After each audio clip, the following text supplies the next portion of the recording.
Hello everyone, আসসালামু আলাইকুম।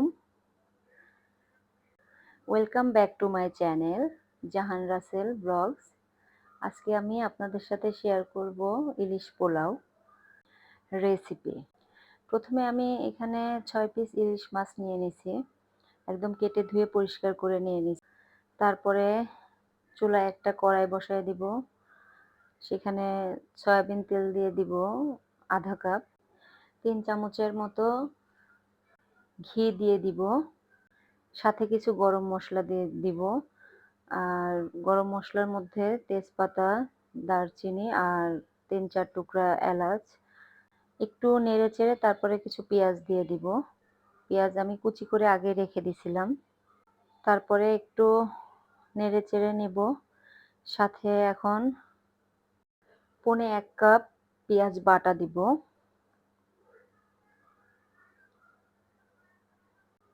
পেঁয়াজ বাটাটা দিয়ে আবার কিছুক্ষণ নেড়ে নিব ১-২ মিনিটের মতো। তারপরে দিয়ে দিব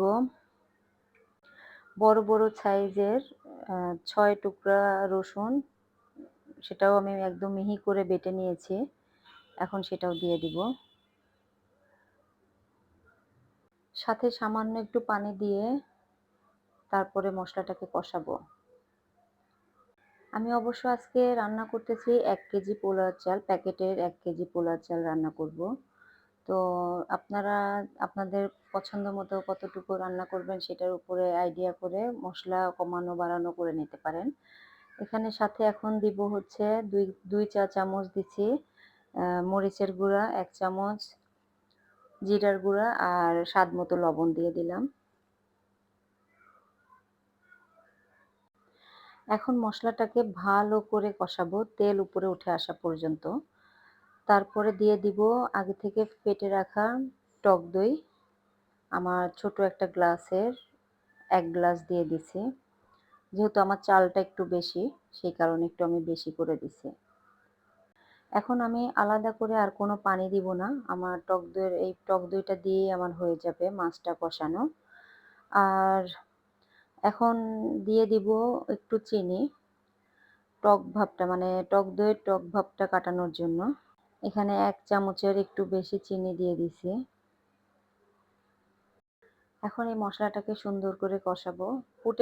ফুটে উঠলে তারপরে মাছ দিয়ে দিব। ফুটে ওঠা পর্যন্ত একটু অপেক্ষা করব। মশলাটা ভালো মতো ফুটে উঠছে, এখন মাছ দিয়ে দিব। মাছগুলো দেওয়া হয়ে গেলে তারপরে একটা খুন্তি দিয়ে আলতো হাতে উল্টে দিব। একবারই আমি উল্টে দিব। যেহেতু ইলিশ মাছটা নরম থাকে, সেহেতু একবার উল্টানোই ঠিক আছে। বারবার উল্টালে ভেঙে যাওয়ার ভয়টা থাকে। এখন উল্টানো হয়ে গেলে কিছুক্ষণ ঢেকে রেখে দিব চুলার উপরে সিদ্ধ হওয়া পর্যন্ত। সাথে কয়েকটা কাঁচামরিচ দিয়ে তারপর ঢেকে রাখবো। ইলিশটা আমার রেডি হয়ে গেছে।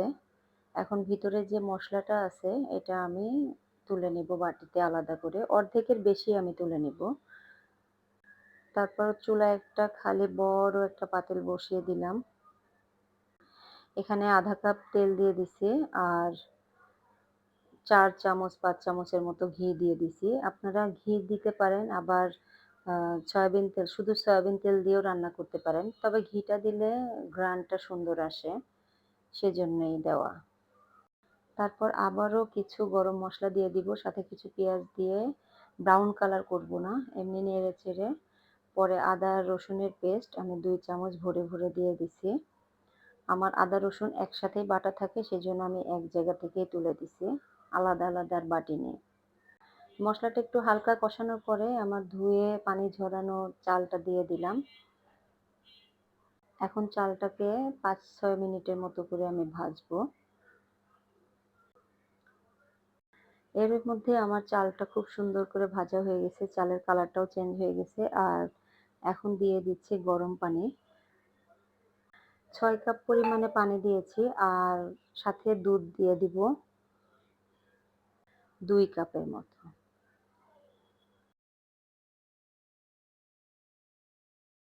দুধটা দেওয়া হয়ে গেলেই ইলিশ মাছের যে মশলাটা আমি তুলে রাখছিলাম সেটা এখন দিয়ে দিব।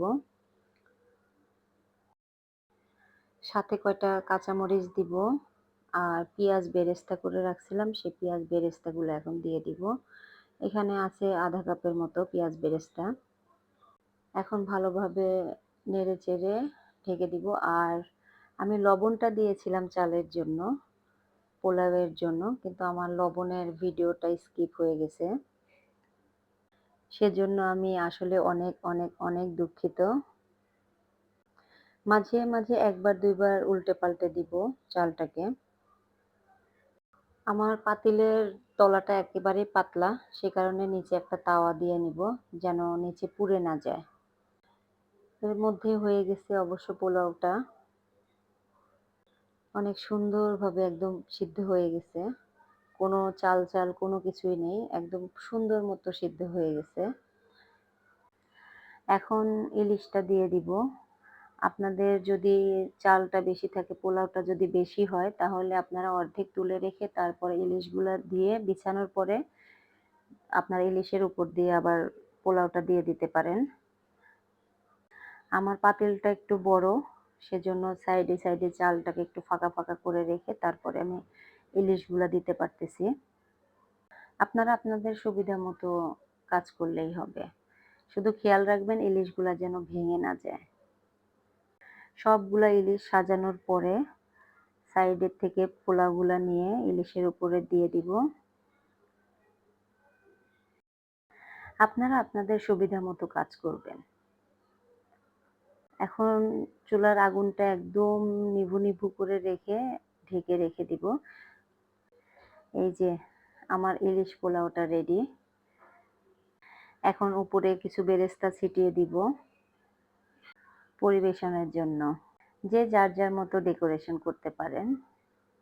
আজকের মতো আমার ভিডিওটা এই পর্যন্তই। কেমন লাগলো ইলিশ পোলাও রেসিপিটা আপনাদের কাছে সবাই কমেন্ট করে জানাবেন। ভালো লাগলে লাইক, শেয়ার, সাবস্ক্রাইব করে পাশে থাকবেন। আল্লাহ হাফেজ।